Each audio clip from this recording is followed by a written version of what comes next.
Bueno, muy buenas a todos. Soy Daniel Díaz, responsable de jóvenes de Acción Católica General de Toledo. Y nada, vamos a tener un rato de conversación tipo entrevista a lo mejor con el padre John, un gran amigo nuestro. Y bueno, voy a presentar a todos los que le vamos a hacer preguntas y a él al final.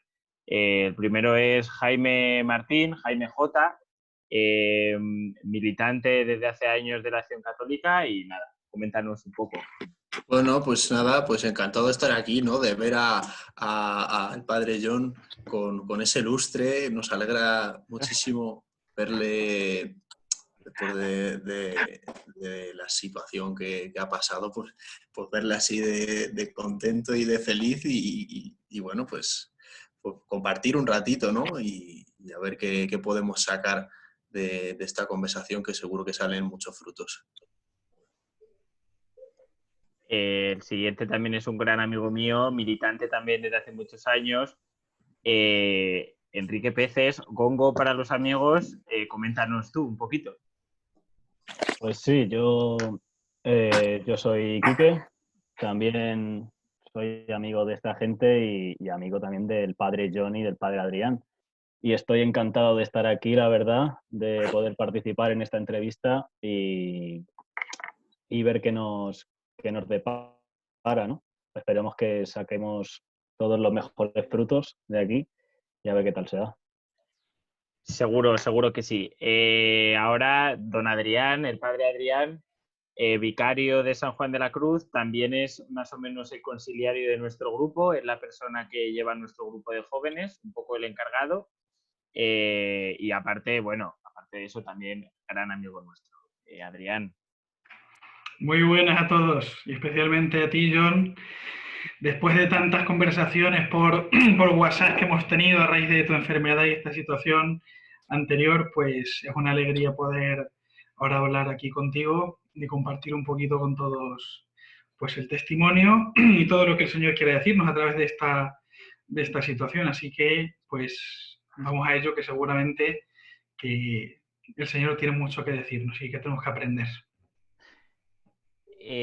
Bueno, ya antes de que yo dé rienda suelta a su sabiduría y a su testimonio, nada, decir que él es el párroco de la parroquia de Santiago Apóstol de Valdemoro. Nosotros, en concreto, por lo menos Jaime, Quique y yo, le conocimos hace muchos años ya en la JMJ de Madrid 2011. Tuvo la suerte, o tuvimos nosotros la suerte de coincidir allí, de conocernos allí. Y bueno, ha sido una amistad que ha perdurado, gracias a Dios, y que en estos momentos de dificultad últimos, pues se ha retomado mucho más el contacto. Nos ha querido hacer el favor de contarnos su testimonio en persona con una cámara y que le podamos hacer también algunas preguntas. John, yo ya me callo. Estamos de verdad encantadísimos de que estés con nosotros. Bueno, muy buen día a todos. Y para mí es una alegría el vernos este rato. Nos habíamos visto pues el día, la víspera de que todo comenzara, de que toda la situación que he vivido comenzara, porque estuve en vuestra parroquia de San Juan de la Cruz dando un retiro y aquel día nos vimos. Estabais vosotros por allí estudiando o bueno, no sé, o haciendo que estudiabais y nos encontramos y pasamos un rato también de mucha alegría de volver a vernos físicamente, ¿no? Y es verdad que para la gente que no me conocéis a mí, pues en la JMJ de 2011 a mí me tocó ser el jurado del grupo donde estaban estos jóvenes y otros amigos suyos a los que conocéis. Entonces, pues, ¿cuántos años teníais? 15 o por ahí, ¿no? Y eran unos adolescentes muy divertidos, como lo siguen siendo ahora. Y es verdad que nos tomamos un afecto grande, aparte de todo lo que vivimos de profundidad en el Señor aquellos días, que yo creo que fue muy bonito y fue un momento que nos marcó a todos, ¿no? Y a mí me ha dado mucha alegría y me dio mucha alegría también, me causó sorpresa que nos juntáramos en aquella JMJ, porque me causó sorpresa que me pusieran con los más pequeños de la peregrinación. No me sentía yo muy capacitado de estar con la gente que rozaba la adolescencia todavía o que lo era. Y la verdad que para mí fue una sorpresa porque fue una experiencia muy bonita. Estuvimos, yo creo que todos muy a gusto. De hecho, hemos mantenido, ¿verdad? O el Señor nos ha mantenido en una amistad y en una unión bonita porque fue lo que fueron aquellos días. El Señor suscitó una unión muy grande de todos y también de cada uno, ¿no? A través de los momentos de conversación, de conversaciones íntimas y de la confesión y de tantos momentos que ahora me vienen a la cabeza, ¿no? Y bueno, también para los que no me conocéis, yo soy cura de Toledo, lo que pasa que estoy desde hace 4 años, 3 años y medio, estoy en la diócesis de Getafe, ¿no? Por algunas situaciones personales, familiares y tal, pues don Braulio me envió, me dejó venir para acá y también tenía que traer a mis padres a vivir conmigo porque ya eran muy mayorcitos. Entonces, pues fue una buena ayuda el poder venir a una localidad que tenía hospital por la salud de ellos y tal, ¿no? Porque mis padres vivían muy lejos de mí, o yo de ellos, y entonces pues necesitábamos un poco buscar ahí una situación que nos ayudara. Y bueno, pues nada más, no sé si preferís preguntar vosotros o si cuento yo algo, pero como empiece yo a hablar, pues ya sabéis cómo somos los curas, que se acaba la entrevista y es un monólogo, ¿no? No, mejor que sea un monólogo. Si quieres, para empezar, también para la gente que no lo haya escuchado estos días, aunque creo que lo ha escuchado mucha gente, si quieres, cuenta un poco tu testimonio o cómo has vivido los momentos estos tan especiales y tan duros de enfermedad. Pues eso, desde que tuviste la enfermedad hasta ahora, cómo lo has vivido, cómo has estado y todo eso. Bueno, pues primero comencé poniéndome, mi padre había estado ya malo unos días previos, pero con unos síntomas muy leves, ¿no?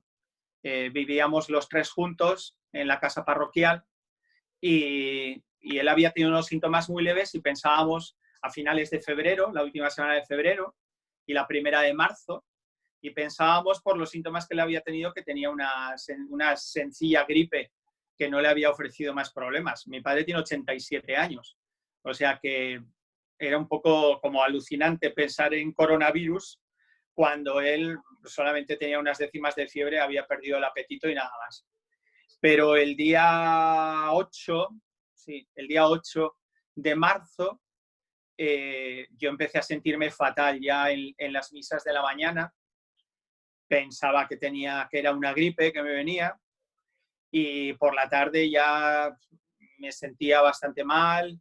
Me acosté pronto, yo creo que ya tenía unas décimas de fiebre, creo recordar, y esa semana estuve ya muy hecho polvo en casa. Al día siguiente comenzó mi madre también con síntomas, el lunes 9, con síntomas más leves y que iban yendo a más. Y mi problema al principio no me parecía tan respiratorio, era más mucha fiebre, muchísimo dolor muscular, insoportable. No podía ni estar en la cama por las noches mucho tiempo. Y nuestro médico de familia había cogido ya también coronavirus y estaba de baja. Aquí en Valdemoro, yo creo que lo habéis oído por los medios, la epidemia ha sido muy fuerte. Entonces, esa semana ya la contraseña era al centro médico no nos dejaban ir, solamente nos atendían por teléfono, al hospital daba miedo ir, porque si no tenías el coronavirus seguro que allí te contagiabas. el hospital ya estaba totalmente invadido de afectados.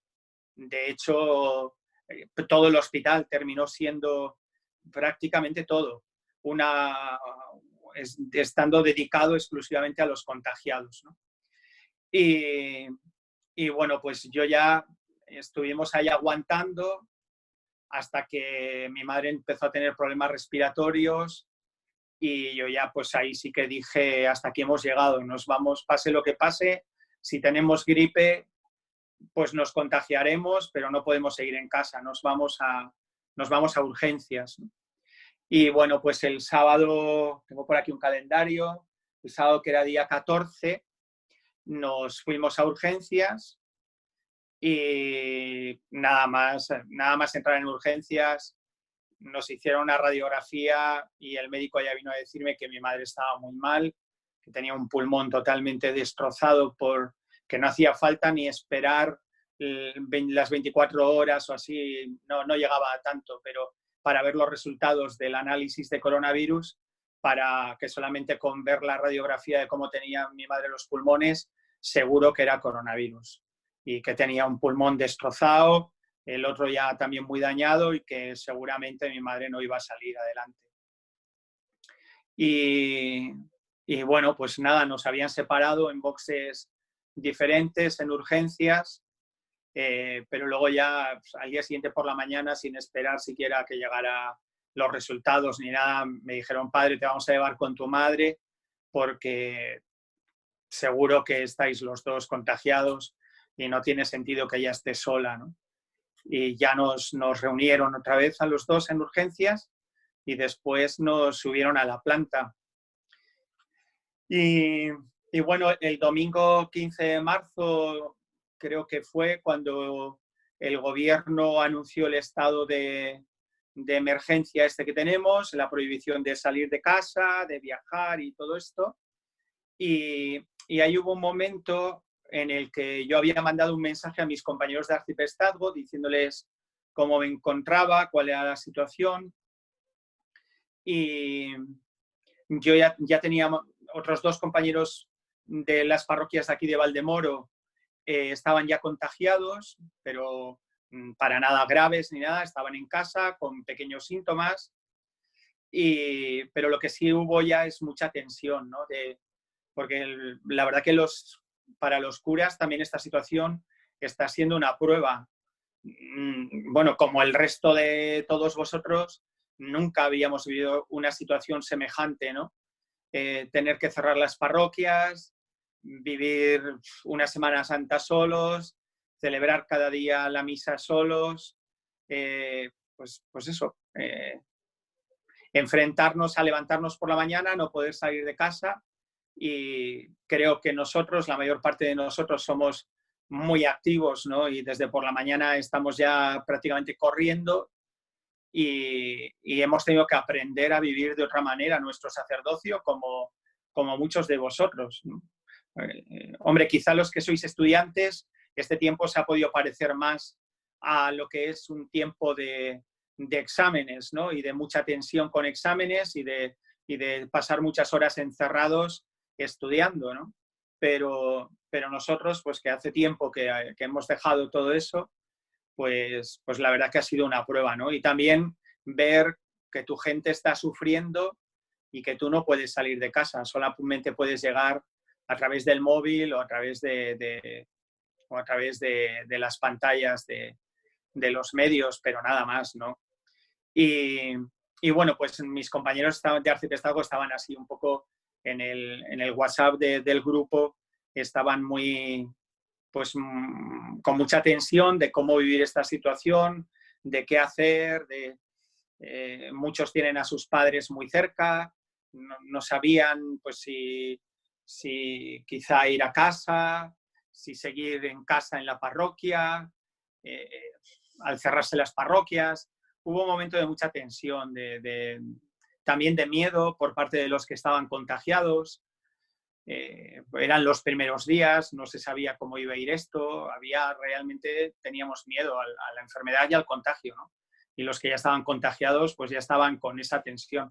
Y entonces, a mí me daba mucha pena los mensajes que les veía, ¿no? Tanta tensión, esa duda de cómo afrontar el quedarte en casa encerrado y como no tenía, estaba yo muy mal ese domingo ya, no me habían llevado a la UCI porque mi madre se moría y a la médico, hemos tenido una médico que era un tesoro y a la médico le daba mucha pena separarme de mi madre y dejarla ella sola en la habitación sabiendo que se moría y estando yo también en el hospital, ¿no?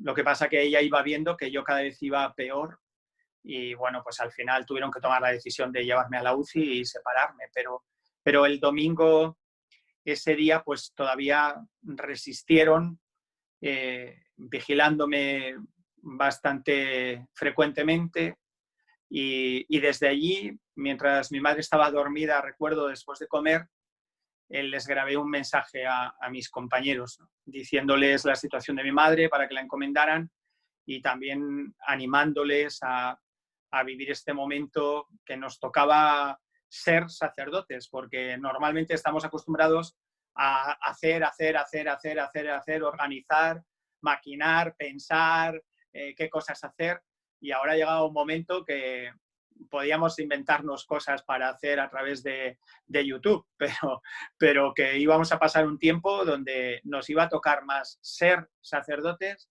que hacer cosas, ¿no? Y era un poco pues a lo que les animé.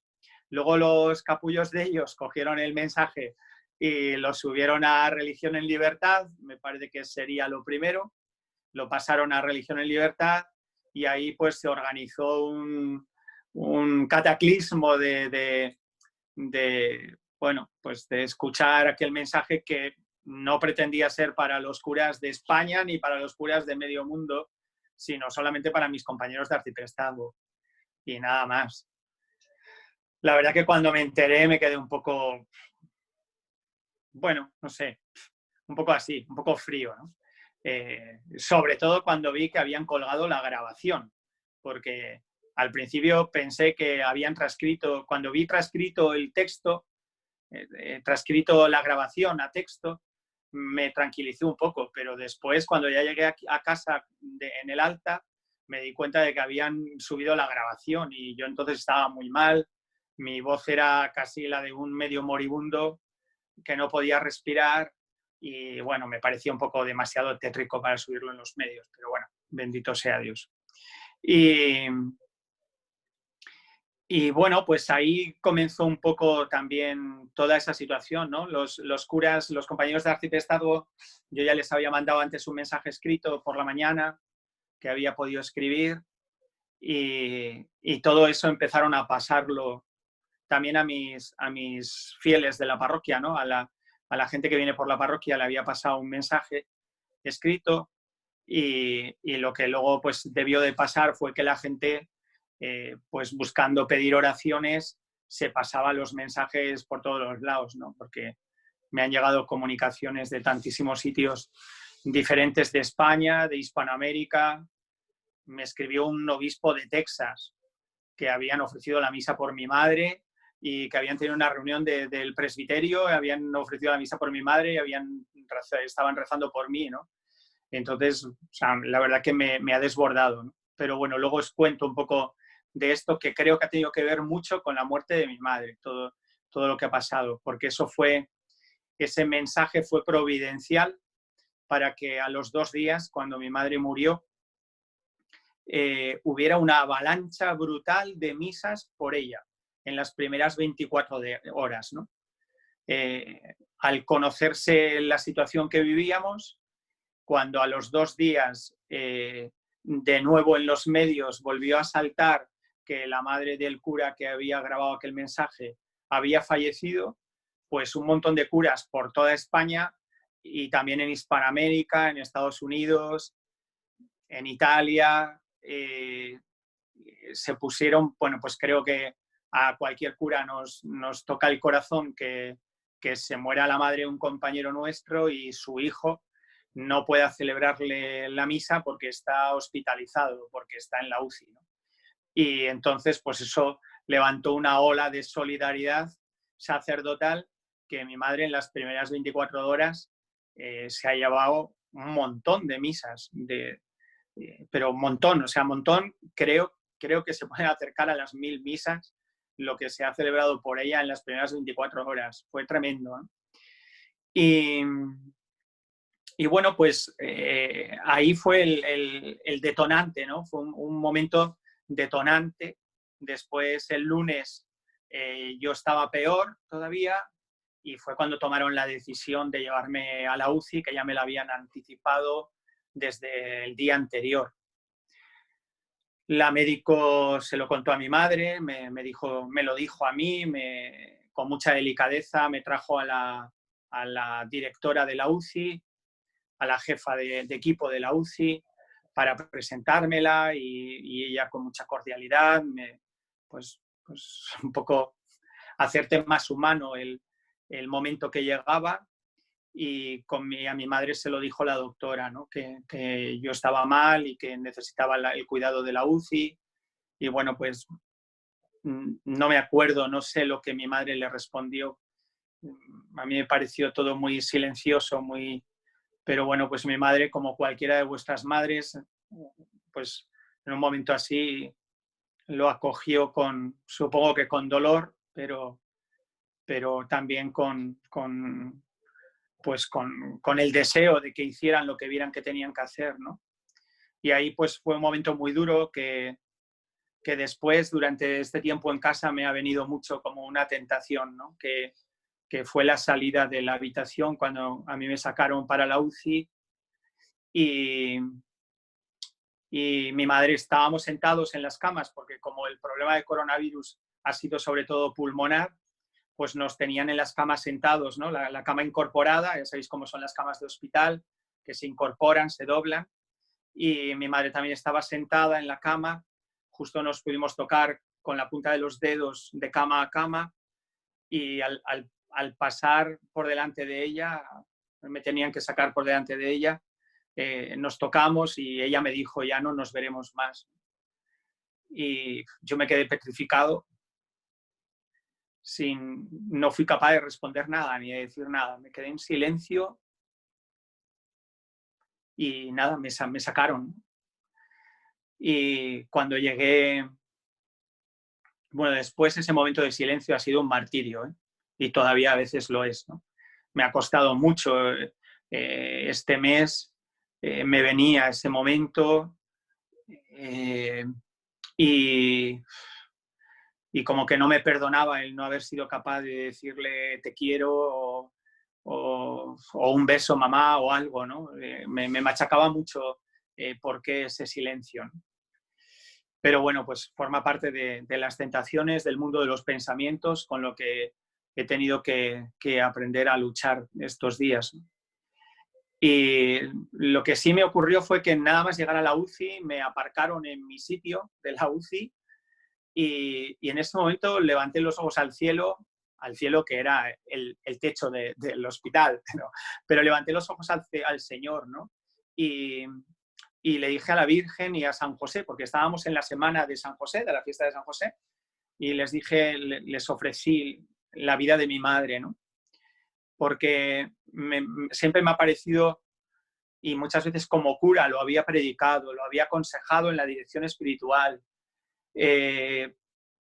pues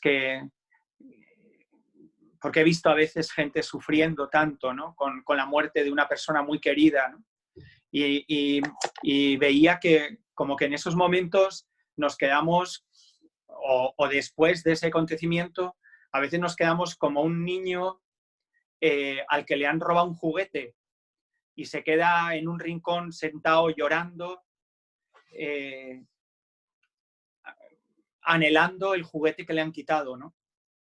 Y claro, la muerte, porque llores y porque te deprimas y porque te hundas, no es otro niño que te va a venir, que le vas a dar lástima y te va a devolver el juguete que te ha robado, ¿no? Entonces, esa situación que a veces me ha tocado vivir como cura con otras personas, a mí me había llevado mucho a la respuesta de tienes que dar el paso de entregárselo al Señor. dale tú, ofrécele tú, entrégale tú, tu padre, tu madre, al Señor, dáselo, ¿no? Y en aquel momento a mí no me vino tanta reflexión ahora con tantas palabras, ¿no? Con tanto rollo. Gracias a Dios, el Señor actúa en el corazón, te da luz y no te echa sermones, ¿no? Ni rollos como yo ahora. Pero el Señor me puso en el corazón eso, ¿no? Que antes que viniera la muerte y me robara a mi madre, yo podía ofrecer la vida de mi madre a la Virgen, ¿no? Y a San José, la verdad que le recé mucho en aquellos días con mucha confianza. No pidiéndole ningún milagro, que a veces también es una cosa que me ha costado un poco perdonarme, porque digo, si yo a aquellas horas al Señor no le he pedido que hiciera un milagro. Se lo podía haber pedido, igual lo había hecho. Y bueno, también he tenido a veces esa lucha en la cabeza, ¿no? Y bueno, ahí, al hacer ese ofrecimiento, pues la verdad que me inundó una paz muy grande, muy grande, muy grande. Tan grande, pues que en todos esos días en la UCI y en el hospital no se ha ido en ningún momento una paz grande, pero mucho. O sea, me desbordaba porque todo lo que yo sé, porque los curas ya sabéis, ¿no? Pues como que, bueno, intentamos hacer que de las cosas del Señor nos lo sabemos todo, ¿no?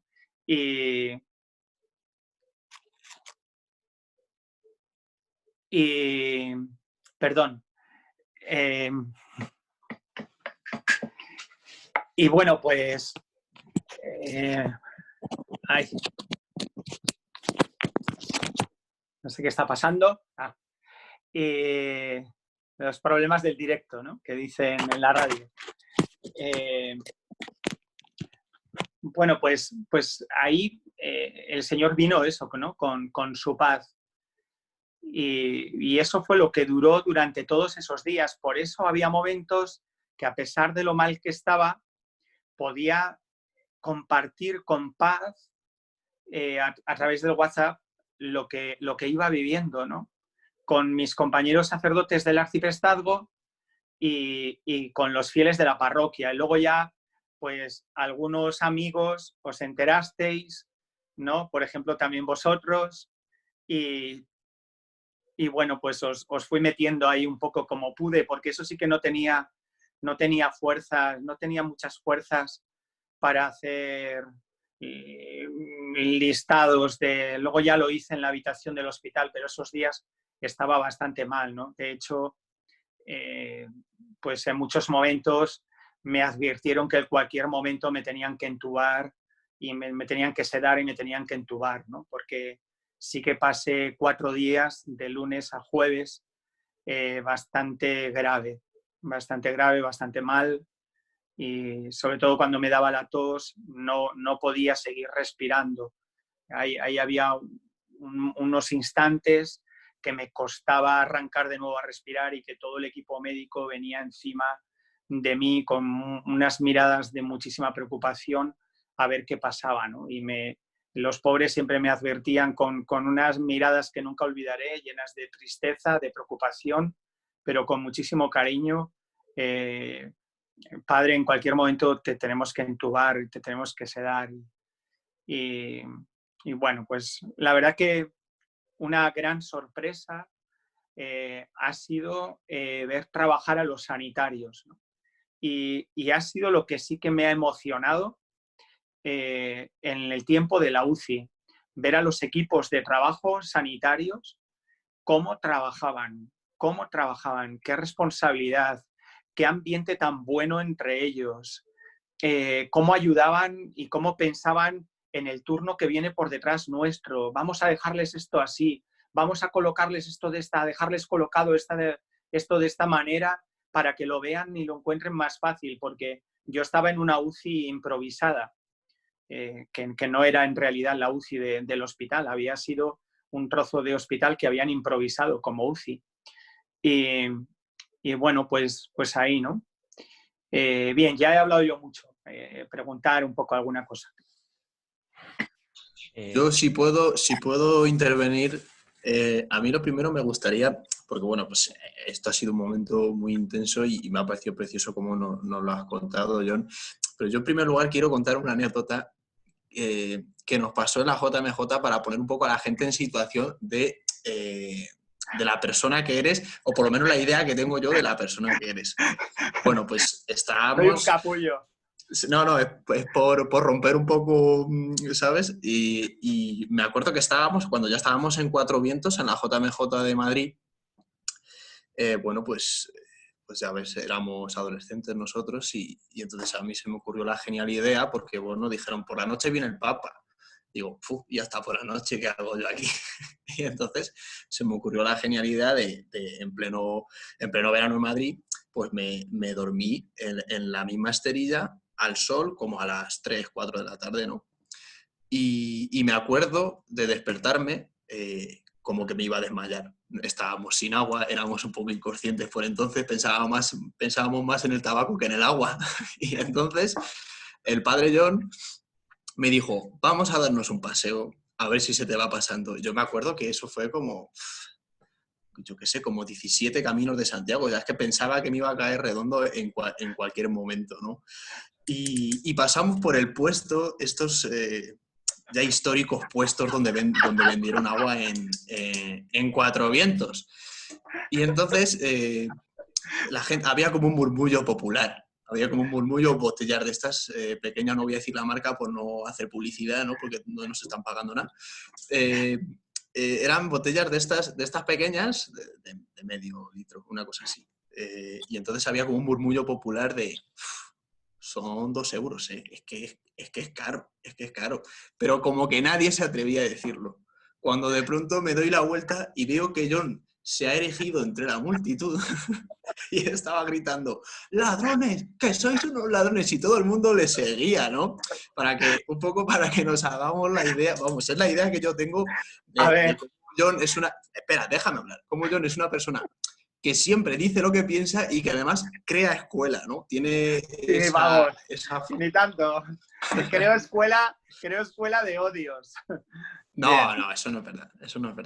Eres una persona que dice lo que piensa siempre, ¿no? Bueno, volviendo un poco al tema, es que me estaba acordando de esta anécdota, John, y tenía que contarla. Yo quería preguntarte si tuviste algún tipo de atención espiritual durante tu estancia en el hospital, un poco para que para que nos hagamos la idea de si hay algún tipo de acompañamiento en los centros o sí que lo hay, lo ha habido y lo está habiendo. En nuestro hospital había 2 compañeros de mi arciprestazgo que ellos se habían ofrecido voluntarios al obispo porque el capellán del hospital se tuvo que retirar porque es una persona con riesgo y entonces 2 compañeros estaban yendo, uno por la mañana, otro por la tarde, a atendernos a los enfermos. A mi madre y a mí nos dieron la unción el domingo, al día siguiente de ingresar, y la comunión, y me preguntaron si querían que me llevaran la comunión todos los días. Pero yo les dije que ni se les ocurriera entrar allí, a no ser que tuvieran que entrar a dar alguna unción.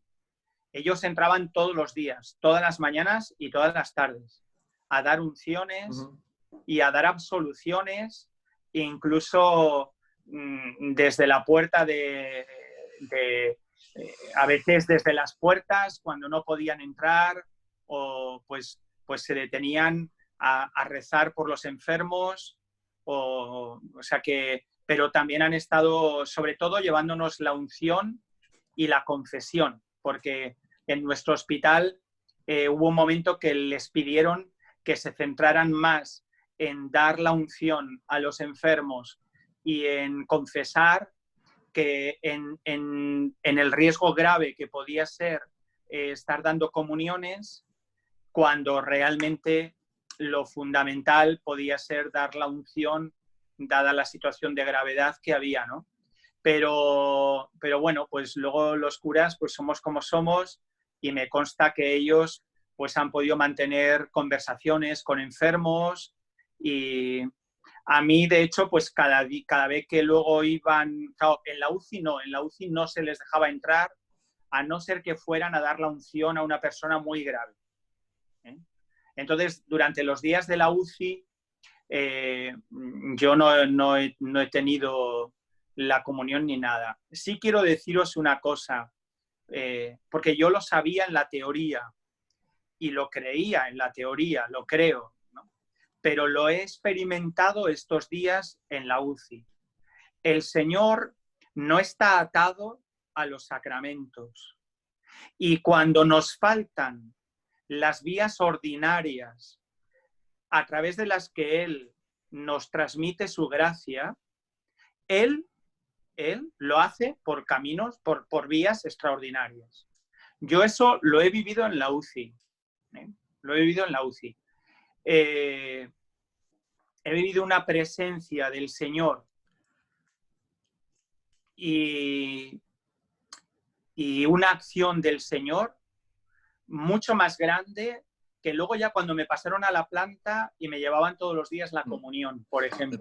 Me parece clave todo esto que estás diciendo, John, porque sí que yo noto desde mi casa, ¿no? Desde donde cada uno estamos encerrados, pero sí que se percibe como un poco de desánimo entre los fieles por el tema de no recibir sacramentos, porque, pues, gracias a Dios, unas parroquias u otras dan más facilidades o menos según convenga y tengan estipulado, ¿no? Pero sí de encontrar mayores dificultades, mayor miedo a recibir sacramentos. Yo sí que percibo un poco más de desánimo, entonces me parece que estás dando un poco la clave con esto que estás diciendo. Yo creo, o sea, lo que pasa es que gracias a Dios nos ha tocado vivir una época a todos nosotros donde los sacramentos son el cauce ordinario de vivir la relación con el Señor. Incluso hemos llegado a tal punto que para hacer un rato de oración, gracias a Dios, buscamos el sacramento y nos vamos delante de Jesús en el sagrario o en la capilla de adoración porque tenemos esa accesibilidad a la presencia del Señor ahí en el sacramento y podemos estar con Él. Pero esto también ha ido creando, y creo que se nota ahora en nosotros, como un olvido de que por ser bautizados el Señor vive en ti. Vive en ti. Esto que bien, no nos cabe en la cabeza. Pero lo que claro, y en la vida ordinaria, cuando nos acercamos a los sacramentos, como los sacramentos siempre son algo como que se están celebrando delante de nosotros, no dentro de nosotros, y realmente se está celebrando dentro de nosotros. Pero claro, nosotros vemos, por ejemplo, al cura celebrando la misa delante de nosotros, allí detrás de la mesa del altar, o vamos a recibir el perdón de los pecados, y pesa mucho la presencia del sacerdote que está sentado a mi lado. Y quizá eso ensombrece un poco una gran realidad que está aconteciendo de verdad, que es que Jesús está en ti, Jesucristo está en ti. Entonces, a mí mismo me sobrecogió muchísimo durante los días de la UCI esa presencia tan fuerte del Señor conmigo. Y es que es muy difícil de expresar, porque tampoco era algo como sensible. Era más una certeza absoluta. Una certeza absoluta. Es como si en una habitación estás con alguien y se apaga la luz y tú sigues sabiendo que en esa habitación está él. O sea, yo esto lo he podido vivir y esto me ha hecho vivir también la alegría de que en este momento tan difícil, en este tiempo tan difícil para todos, el Señor está con nosotros y nos acompaña mucho más allá de lo que dura una misa por YouTube. Él está con nosotros. Esto que está pasando también en muchas familias. esta temporada yo he visto familias de mi parroquia, por ejemplo, pero de otros muchos lugares que jamás habían rezado juntos en casa todos. Ni siquiera bendecían la mesa. Y llevan mes y medio que rezan todos juntos en casa el rosario cada día. Que están viendo la misa a través de los medios todos los días, todos juntos. O sea, esto es un milagro. Esto es un milagro.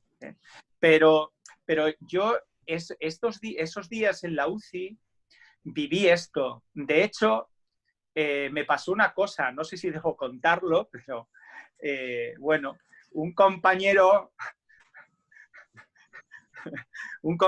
de los que iban a verme, sacerdote, pues cuando yo ya estaba en la planta, me dejó al Señor conmigo, porque estaba en una habitación yo solo, y me dejó al Señor conmigo. Y él, el pobre, lo hizo con todo cariño, con todo, como haciéndome un regalo, ¿no? Pero yo por dentro, sin decir nada, lo que pensé fue, adiós, me has fastidiado.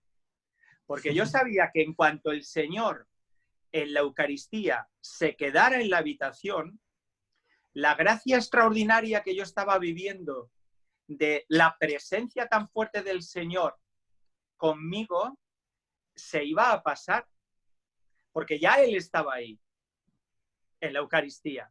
Entonces, el otro regalo que era extraordinario se iba a terminar. Y así fue. ¿Se terminó? Me ha costado mucho más vivir la unión con el Señor, acordarme de que el Señor estaba ahí, cuando ya estaba ahí, que cuando no tenía ni comunión ni nada en la UCI, que era una presencia suya muy fuerte, muy viva, muy real, muy real. Y esto es así, pero es así siempre. Otra de las cosas que sabía, pero que ahora me ha tocado vivirla, es que el Señor siempre se adecúa a nuestras situaciones de vida. Y cuando llega una situación extraordinaria, Él actúa de modo extraordinario. Pero nosotros a veces queremos que, claro, actúa de modo extraordinario como Él ve que tiene que actuar, no como nosotros le exigimos que tiene que actuar, que es lo que a veces hacemos, ¿no? Pero yo, claro, para ese momento tan grande, hace unos días confesándome, porque esto casi solo lo había contado en la confesión, pues el sacerdote con el que me confesaba me decía, es que te ha tocado vivir, has vivido en aquellos días el momento más grande que un sacerdote puede vivir, que es vivir la vida ofreciéndola y entregar a tu madre. Entonces, no es extraño que el Señor, en un momento tan grande de la vida de una persona, ayude de un modo extraordinariamente grande y sostenga a la persona de un modo extraordinariamente grande, ¿no? O sea, yo que soy un petardo, como decías bien antes, y que soy experto en equivocarme y en meter la pata hasta el fondo y en hacer muchas veces daño, ¿no? O escandalizar,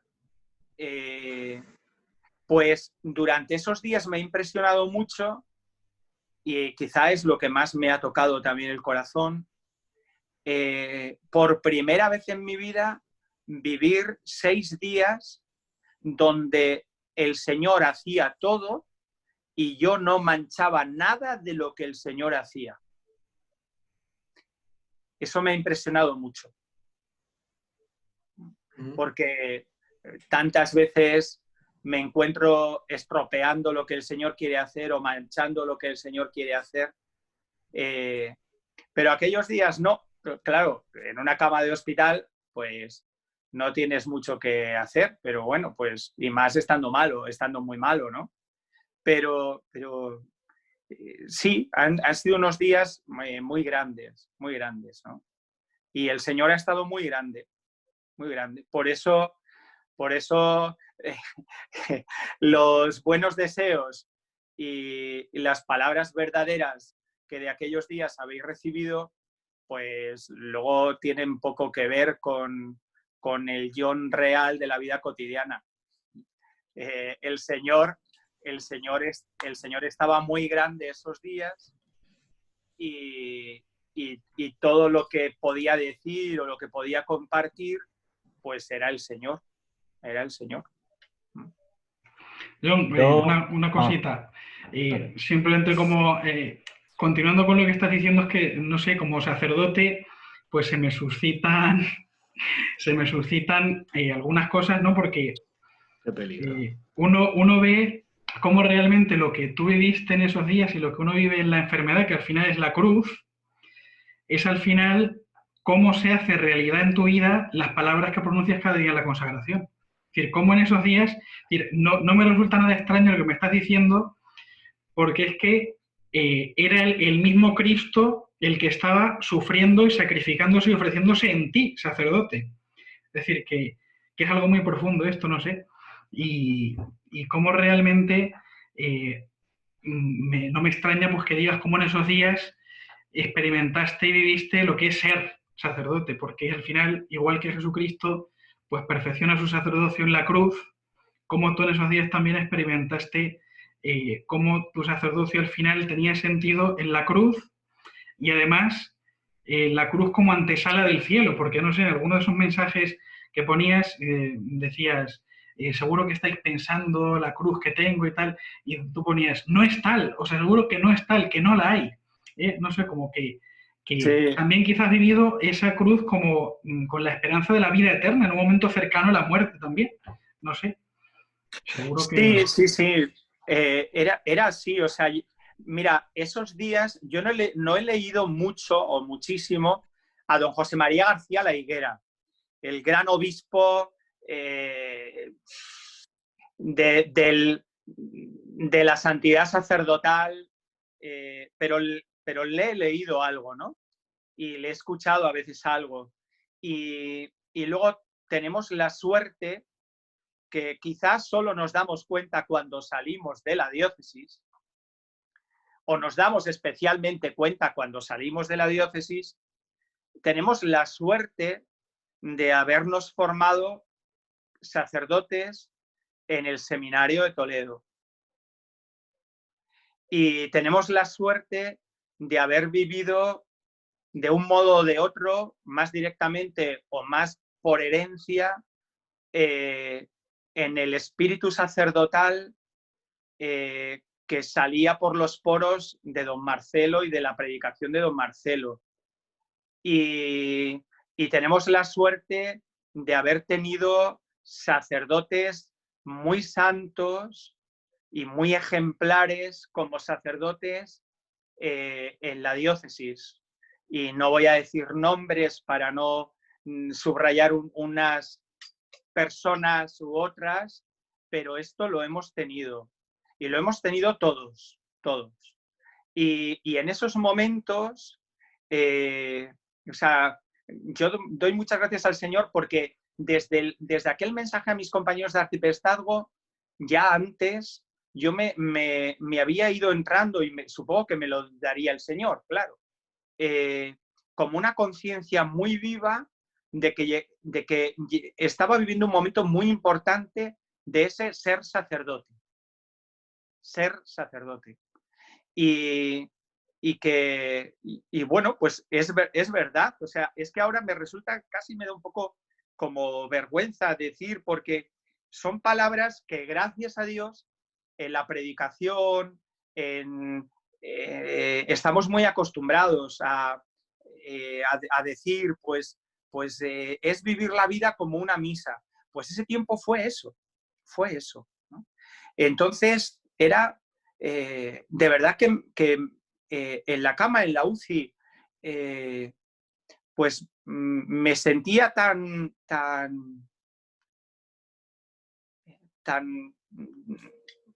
hostia ofrecida, tan ofreciéndome, que esto me llenaba de paz y de alegría, ¿no? Y Y bueno, y luego pues también ver que en esos momentos, por primera vez, era la primera vez en mi vida y probablemente no vuelva a tener más, o no sé, bueno, solo Dios sabe lo que viene en la vida de uno, ¿no? Pero sí sé que en esos momentos y durante esos días, que además duraron días, no duraron unos minutos, yo no manchaba para nada esa ofrenda que el Señor tantas veces ha querido hacer en mí y a través de mí, y yo tantas veces la he manchado. Entonces, era algo como muy grande, muy, muy sobrecogedor. Claro, yo luego quizá me he dado más cuenta después, con más perspectiva, y sobre todo la perspectiva me la dio porque todo ha venido siempre por cauces humanos.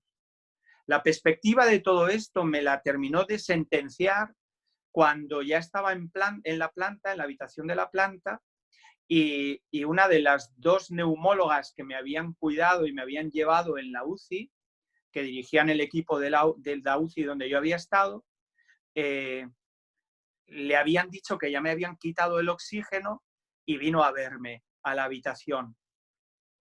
Y cuando me vio, claro, yo ya me había afeitado, me había podido duchar, me habían dado un pijama y me habían quitado el camisón ese horroroso de los hospitales, y estaba sentado en el sillón, y cuando me vio, esta doctora se emocionó y se echó, vamos, le saltaron las lágrimas, ¿no? Y me dijo: padre, es que has estado muy mal. Ha habido muchos momentos que pensábamos que no salías. Entonces, claro, a mí me vino muy bien como esa palabra del científico que me pone en mi realidad, en la realidad que había vivido, que era pues estar a un paso de entregar la vida. Y bueno, esto me avala más en la hora grande que estuve viviendo, dentro de lo cual pues forma parte esa fuerza, esa ayuda, esa presencia del Señor tan especial para vivir esa hora, para vivir ese momento. O sea, yo ahora cuando en algún momento, por alguna cosa, alguna persona me ha copiado y me ha reenviado algún mensaje de los que yo en ese momento mandé por WhatsApp, pues la verdad que me quedo sobrecogido, ¿no? Pero bueno, pues veo, también ha sido muy, no deja de sorprenderme que estaba tan mal y todos los días en algún momento lograba escribir un mensaje y que además he visto que no son cortos, que no eran cortos, compartiendo con los hermanos del arciprestazgo o con la parroquia o amigos la situación un poco de cómo iba viviendo, ¿no? Y allí en uno de esos, el otro día lo releía porque me lo reenviaron, pues decía esto, ¿no? Que algunos compañeros en aquellos días me hablabais de la cruz que estaba viviendo y tal, y es verdad que no veía la cruz para nada. O sea, era mucho más palpable la presencia del Señor que la cruz, ¿no? Y allí decía, digo, pues, si está, pues igual está, pero la tapa Él. O sea, era mucho más fuerte esta luz del Señor, de vivir este momento sacerdotalmente, de estar ofreciendo la vida, bueno, y luego ha habido momentos apostólicos durante esos días, pues que han sido una mina. Han sido una mina. Ha habido personas con situaciones muy, muy dramáticas, de mucho sufrimiento, a las que yo no me había atrevido a acercarme porque me parecía que su situación era muy dura, muy difícil. Y que en esos momentos, cuando uno está en pura fragilidad, sí que pude acercarme, ¿no? O sea, concretamente, pues había una familia donde hace 2 años murió el papá cuando los hijos más mayores eran adolescentes, hace 2 o 3 años ya, quizá. y estos chavales que tenían idolatrizado a su padre, porque era un tío excepcional, un gran amigo, habían quedado muy heridos de la muerte de su padre. Y luego ellos son de un ambiente eclesial, pero ha habido gente de iglesia pues que se ha acercado con las típicas palabras que a veces decimos muy fácilmente en esos momentos, pero decimos muchas tonterías y cosas que pueden hacer mucho daño. A un adolescente que está roto de dolor y que no entiende nada porque su padre se ha muerto en 4 días, no le puedes decir que, bueno, tranquilo, tu papá estará mejor donde está ahora y cosas semejantes, porque le rompes más todavía, ¿no? Y yo tenía gran necesidad de acercarme a estos chavales, pero no había visto nunca en estos 2 años la oportunidad de hacerlo. Y en la UCI me vino clarísimo, este es el momento, porque ahora que tú estás en debilidad, te puedes acercar desde abajo a quien está sufriendo, porque tú también estás sufriendo, ¿no? Aunque de verdad que yo no estaba sufriendo, ¿eh? Yo estaba, no sé, de verdad que el Señor me ha tenido más fresco que una lechuga. Sí que es verdad que fue un golpe cuando la doctora vino a decirme que mi madre había fallecido. Y bueno, pues ahí fue un golpe, ¿no? Pero lo tenía ofrecido y el Señor me tenía tan sostenido, pues que incluso no me derrumbé, no me quedé derrumbado tampoco, ¿no? Me conmocionó, pero no me quedé derrumbado. Y bueno, pues ahí seguía viendo situaciones, ¿no? En esos días recibí algún mensaje de alguna persona también que está con mucho sufrimiento, que se ha quedado en una silla de ruedas por un accidente, y hemos podido compartir, ¿no? Con estas personas sí que incluso en algún momento intentaba compartir personalmente algo con ellos, ¿no? Pero, o sea, sí, ha sido muy desbordante todo, ¿eh? Pero, o sea, es muy bonito ver cómo nosotros lo hemos estudiado en el seminario, todo eso lo sabemos, luego cuando lo ves, no deja de asombrarte y das gracias al Señor de decir, Señor, gracias, que lo que hemos estudiado por teología o por espiritualidad o que los consejitos que a veces hemos dado realmente se cumplen. Esto es verdad, esto es la verdad, esto es la verdad. Sí. Yo, John, quería lo primero de todo agradecerte, la verdad, el haber estado aquí dándonos tu testimonio, que ha sido impresionante, la verdad. O sea, yo me he quedado a cuadros y eso que ya sabía de cómo había sido, ¿no? Pero volverlo a escuchar con tanto detalle, pues la verdad que impresiona. Luego, uniéndolo un poco, hablabas antes sobre los mensajes de ánimos, ¿no? De fe o de esperanza que estabas dando tú, ¿sabes? Una vez que te estaban preguntando en el hospital cómo tenías esa fuerza, ¿no? Para poder, pues eso, dar estos mensajes, ¿no? Y mi pregunta, aunque ya más o menos la habéis estado un poco comentando antes con Jaime, pero querría pues eso, que quedara un poco más claro, ¿no? ¿Qué mensaje o qué consejos puedes dar a esta gente que durante este confinamiento, esta cuarentena que estamos viviendo, sin recibir la comunión o sin confesarse, que se sientan como que están perdiendo la fe?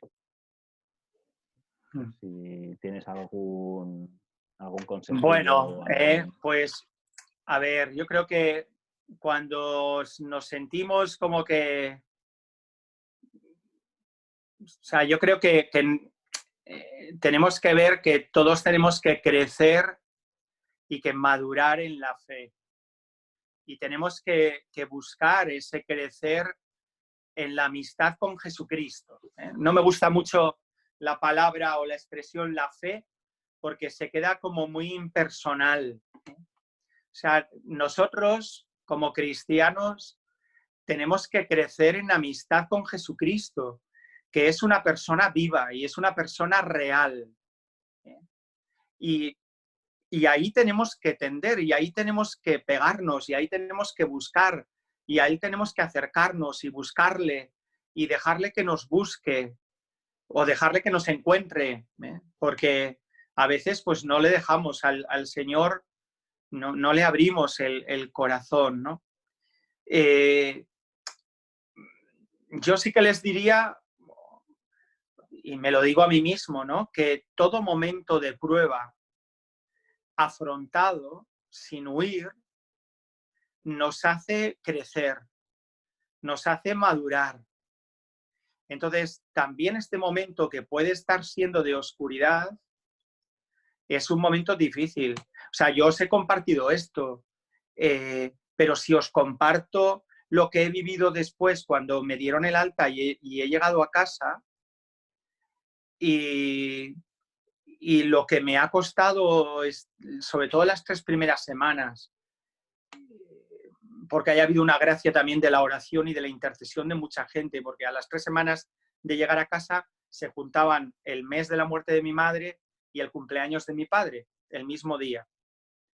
Entonces, a mí me entró como bastante miedo. O sea, he tenido más miedo a que llegara ese día que el miedo a morirme en el hospital. Y en el hospital sí fui consciente de que me podía morir, ¿no? Cuando se acercaban mis doctoras a decirme, padre, o sea, yo en sus ojos veía que en su mirada veía que lo de entubarme llevaba más retranca que entubarme por detrás.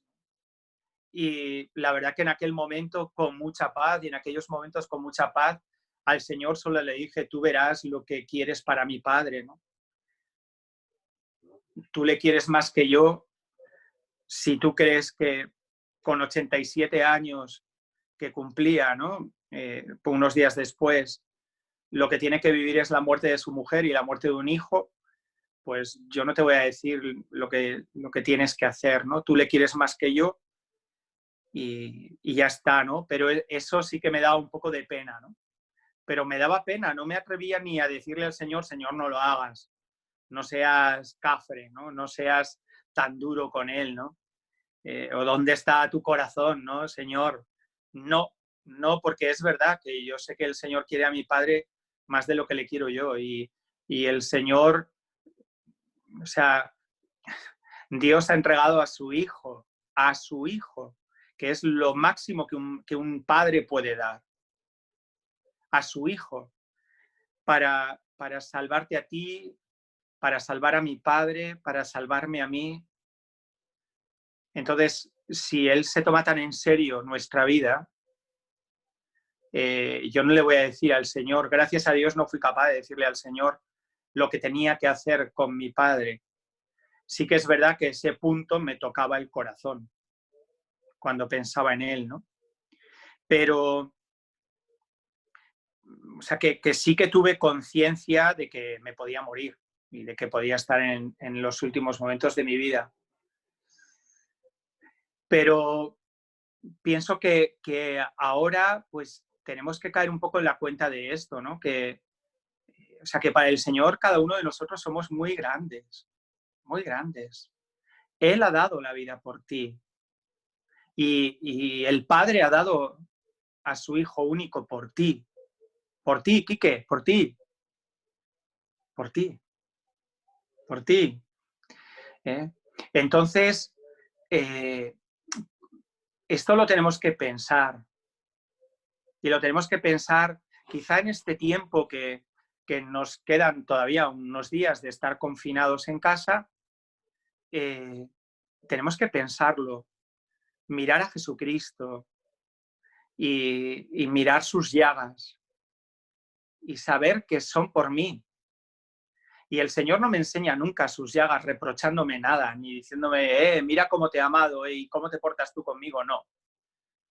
El Señor solo nos muestra lo que realmente nos ama y lo que realmente le hemos costado y lo que realmente le seguimos costando. Porque a veces pues, nos confesamos muy fácilmente. Ave María Purísima, bla, bla, bla, bla, bla, bla, bla, bla. Y, vale, yo te absuelvo un Ave María. Y claro, como el Señor nunca nos coge y nos muestra sus manos y nos dice, ¿ves esto? Este es el precio de que tú ahora puedas irte perdonado, de que tú ahora vuelvas a tener la oportunidad de empezar de nuevo. Tenemos que pensarlo mucho, ¿no? Luego, yo a veces estos días, pues, así me meto, como dice Jaime, en el ajo de las polémicas, ¿no? Estos días cuando he escuchado, conste que como no me ha agradado demasiado, no he visto casi ninguno entero, pero porque en muchos me ha parecido ver, bueno, me refiero a los vídeos exigiendo a los obispos la misa, ¿no? Devuélvannos la misa, ¿no? Primero que me parece que la misa no nos la ha quitado nadie, porque en todas las parroquias se sigue celebrando la misa. Y segundo, pues que creo que tenemos que aprender a vivir también una asociación espiritual más auténtica, más verdadera en la misa, porque a veces estamos presentes, pero estamos presentes estando ausentes. Estando ausentes. Y esto también nos pasa a los curas, ¿eh? O sea, el cura puede estar celebrando la misa y puede estar acordándose de que el que acaba de salirse y pegar un portazo o como me pasa a mí a veces, que cuando tengo feligreses que llegan siempre los mismos tarde, estoy leyendo el Evangelio, pero por dentro diciendo, madre mía, mira que no cambian, tal cual, ¿no? O sea, muchas veces vivimos las cosas estando presentes, pero estamos muy ausentes. Entonces, creo que este momento es un momento para madurar en autenticidad, para vivir también la gratuidad, darnos cuenta de la gratuidad con la que recibimos los sacramentos ordinariamente. ¿Cuántas veces vivimos la misa como un capricho? Hoy me apetece ir, voy, pero mañana no me apetece ir, pues no voy. ¿Cuántas veces, por no ir un tiempo antes para confesarme, pues llega el momento de la comunión y me he quedado sin comulgar? O, bueno, tantas situaciones, ¿no? O sea que yo creo que tenemos que aprovechar este tiempo para madurar en amistad con Jesucristo. Y esto lo podemos vivir en casa. También puede ser un momento muy fuerte de relacionarnos con el Señor en su palabra, en el Evangelio. En el Evangelio encontramos a Jesús, a Jesucristo vivo, que te habla, que te invita, que te llama, que te cura, que tantos personajes del Evangelio donde es tan fácil ver que ese ciego soy yo, que ese leproso que se pudre soy yo, que ese enfermo rechazado por los demás en su enfermedad soy yo. Y el Señor me acoge, y el Señor me perdona, y el Señor me da unas palabras bien concretas, bien concretas. El Señor que me coge y que me llama.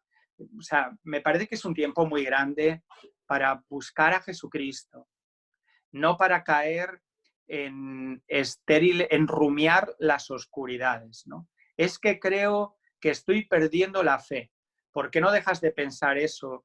Abres el Evangelio y disfrutas un rato con Jesús, estando con Él, viéndote con Él. Pero yo no lo decía por experiencia propia, John. O sea, yo Ya. No. Aire, Perdona. Que no me taches ahora Pero estoy... No.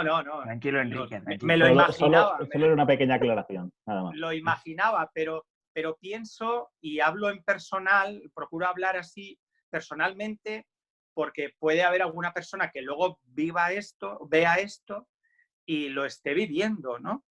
Entonces, pues bueno, también es bueno que dejemos que este momento descubra cómo estamos por dentro. ¿Cómo estamos por dentro? Yo creo que este tiempo nos va a dejar ver mucho nuestras debilidades. Nuestras debilidades. Y bueno, pues igual es que me he dado cuenta que tengo una fe débil, que cuando llegan momentos difíciles o cuando salgo de la rutina, me extravío. Pues ahí hay muchas cosas que uno puede ver. ¿Cuánto me ayuda la rutina?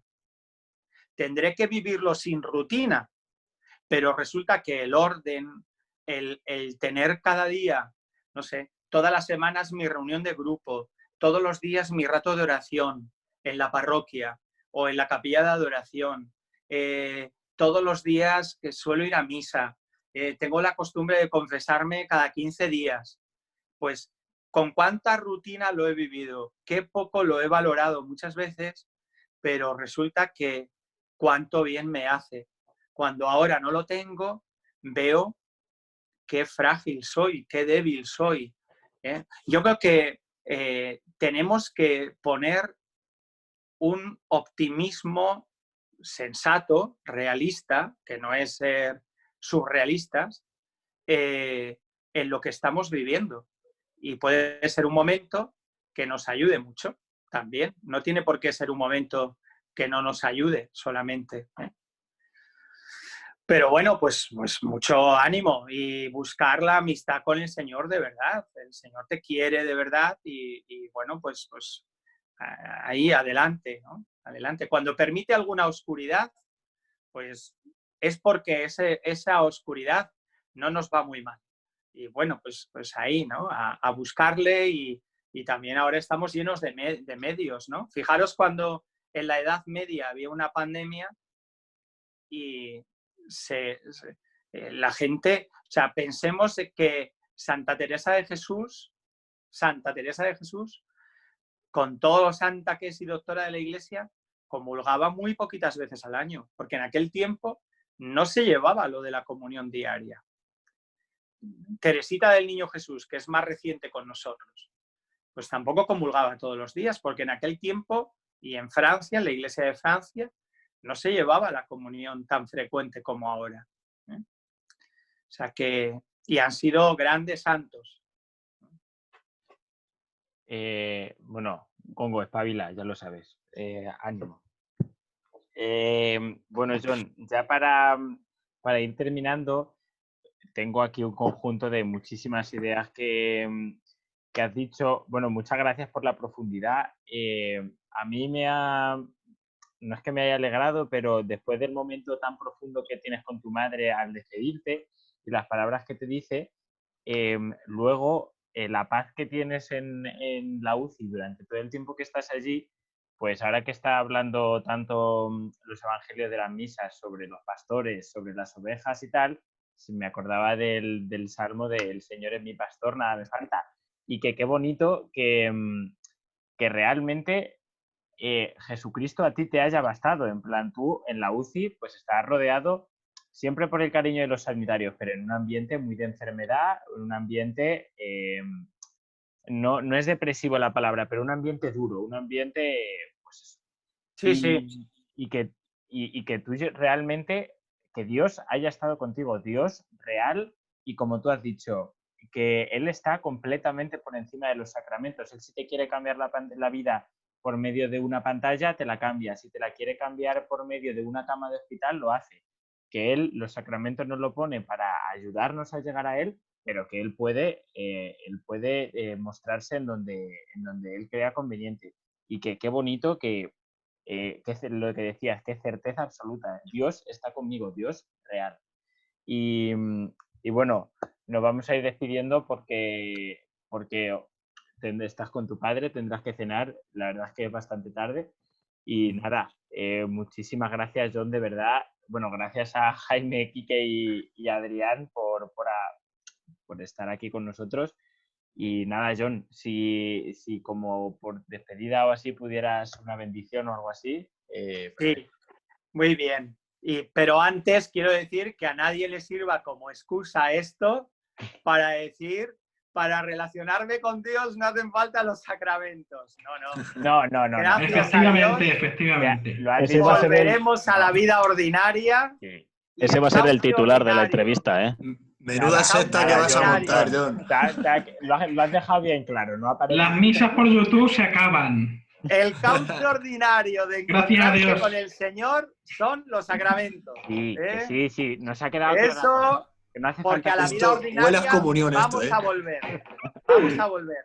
Pero puede haber situaciones, como ahora la está viendo, extraordinarias en nuestra vida, Sí. donde el Señor, de modo extraordinario, va a seguir estando con nosotros y sigue ayudándonos y sigue Ya. estando muy presente. Ya has El explicado. Señor ya has esté con explicado. vosotros. Y con tu Con tu Con tu espíritu. espíritu. La bendición del Señor, Dios, Padre Todopoderoso, Hijo y Espíritu Santo, descienda sobre vosotros. Amén. Amén. Amén. ¡Viva la Virgen! ¡Viva! ¡Viva! Bueno, Chao. chao a todos. Hasta luego, chicos. Adiós.